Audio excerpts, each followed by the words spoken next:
ഇന്ന് ഞാൻ വയ്ക്കാൻ പോകുന്നത് മുരിങ്ങയ്ക്കയും ചക്കക്കുരുവും മുരിങ്ങയിലയും ഉള്ള തോരനാണ്. അതായത് മുരിങ്ങയ്ക്ക എന്ന് പറഞ്ഞാൽ ഈ സാധനം ചുരണ്ടി അടിക്കാൻ രണ്ടായിട്ട് കീറിയിട്ട് ഇതിനകത്തുനിന്ന് ചുരണ്ടി എടുത്ത സാധനമാണ് ഈ മുരിങ്ങയ്ക്ക. ഇതാണ് മുരിങ്ങയ്ക്ക.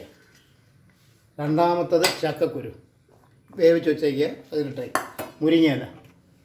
ഇത്രയും സാധനം വെച്ചിട്ട് തോരനുണ്ടാകുന്നത്. എണ്ണ ഒഴിക്കുക, എണ്ണ ഒഴിച്ചു ഇച്ചിരി കറുവിടാം.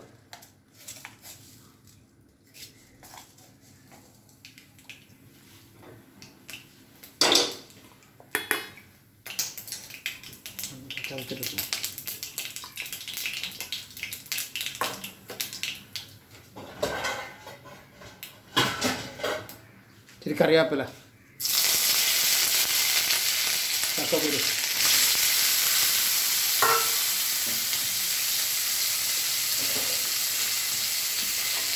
അതേപോലെ മുരിങ്ങയ്ക്ക.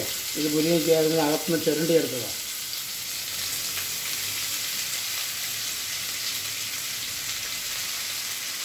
ഇത്ര നമ്മളതിലിട്ട് ഇളക്കാം.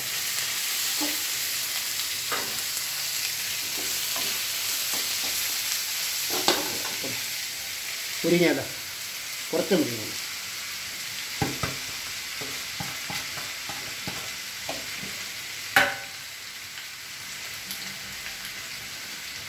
കുറച്ച് ഉപ്പ്,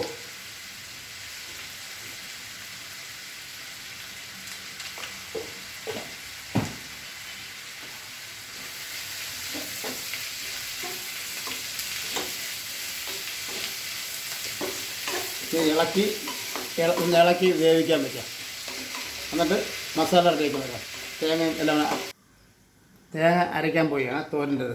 തേങ്ങ, പച്ചമുളക്, വെളുത്തുള്ളി, കുറച്ച് മഞ്ഞൾപ്പൊടി, ജീരകം, ഇത്രയും അരച്ചുകൊണ്ട് വരാം.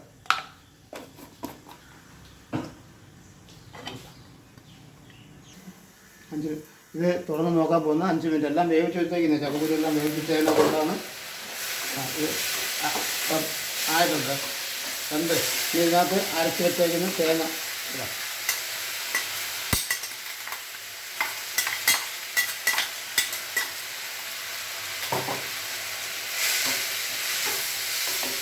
ചക്കക്കുരു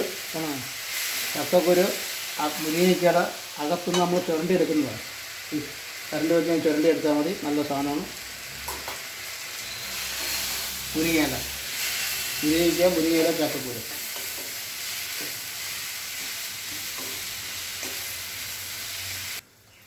ഇത് അടച്ച് വയ്ക്കാം. 2 മിനിറ്റ് അടച്ച് വെച്ചിട്ട് ചെറിയ തീയിൽ വെച്ചാൽ മതി. എന്നിട്ട് നമുക്കതെടുത്ത് ഉപയോഗിക്കാം. വേറെ ഒന്നുമില്ല, ഇത്രയേ ഉള്ളൂ.